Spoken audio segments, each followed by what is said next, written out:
içlerine tapılmaz çare. Yazgıda dözmeli taş düzdara. Söyünümden ayrıp hayran eyledi. Söyünümden ayrıp hayran eyledi. Yüzüne bakanda bir hana doşup, ödeme bilmedim yüreğim coşup.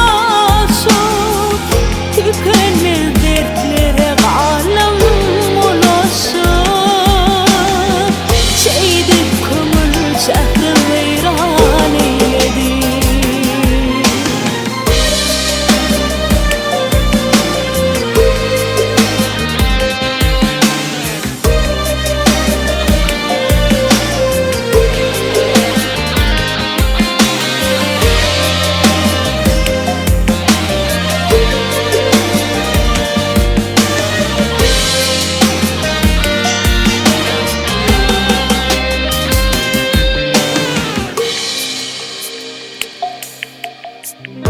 Serin hayal dünyasına oturdu.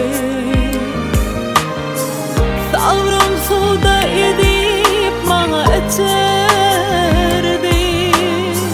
Şeydim baktımı dosttan geçirdi.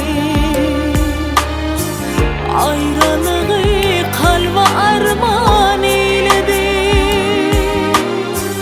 Ayrılığı kalba armağan eyledi. Yüzüne bakanda bir hana doşup, ödeme bilmedim yüreğim coşup. Tükenmez dertlere alem ulaşıp, şeydip kömür şehri veyran eyledi.